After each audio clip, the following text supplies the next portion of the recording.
Our Andy. There are some men in this world who enter a room without needing to own it, and our Andy was one of them. They don't thump tables or stomp with arrogance. They don't sharpen their voices into weapons. They don't demand to be seen. They simply are. They simply be, and somehow that's always just enough.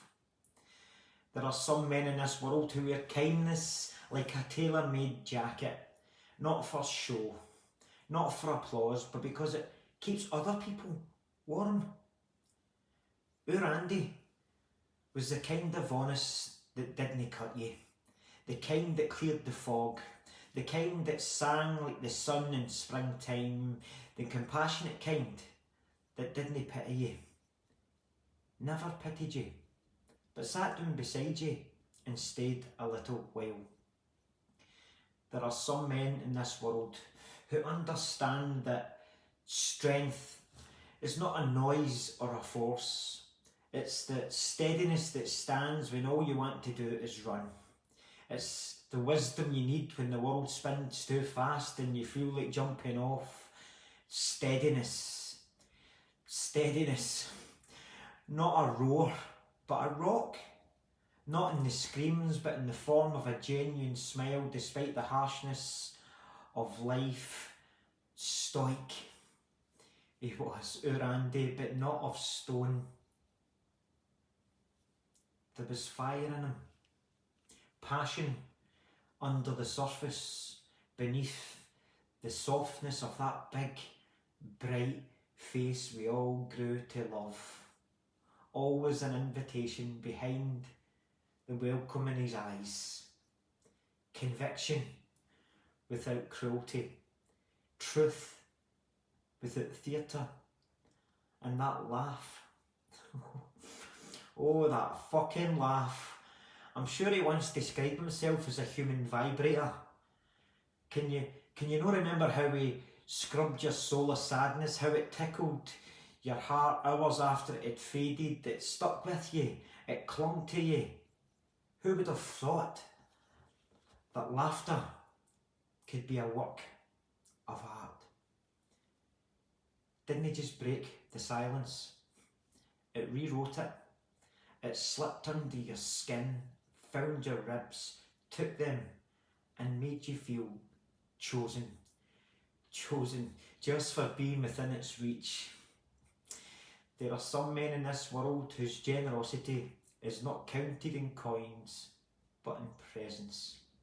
Not in ego, but in humble hands and a wide open heart.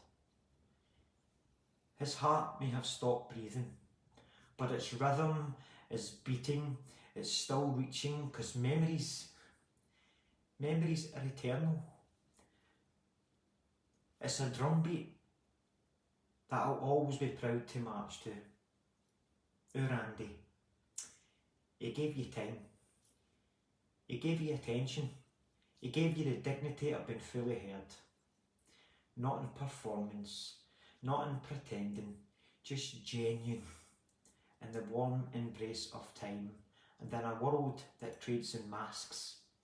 That is a rare currency. There are some men in this world who do not chase greatness, but leave it all behind them, like footprints in wet cement for others to find their feet once it's hardened. A substance worthy of anyone to walk on. You see it later, when you step where he once stood and you realise that you're steady because he lived and loved and laughed and taught us how to laugh. Our Andy was the kind of gentleman that I always longed to be like. Not in the old-fashioned sense of polished shoes and hold the door only kind of sense, but gentle, strength, fragile, but never weak. Soft, but never fluffy. Human, but never haughty. He was gentle. Gentle in deeper ways. Gentle in heart and soul and spirit. gentle with man and with women, gentle with grief, gentle with truth. There are some men in this world who do not try to save you, but somehow you feel safer in their company. And here's the tension. Because the world still turns, shops still open, phones still ring, traffic still moves, yet this something steady has shifted. Something steady is gone. Heaven reaps and angels get to keep, yet those who loved him are left behind with memories. And so it's in the absence that we weep. There are some men in this world who leave quietly. And the silence is louder than any noise of laughter they ever made. Andy, your laughter still echoes in the ribs. Your kindness still warms the room. Your honesty still clears the air. There are some men like you who leave a legacy, who leave a vibration, who leave a gap. And we were lucky because one of them was ours. Andy, we'll miss you dearly. We'll miss you dearly, and so will the world you left behind. Our Andy the gentleman.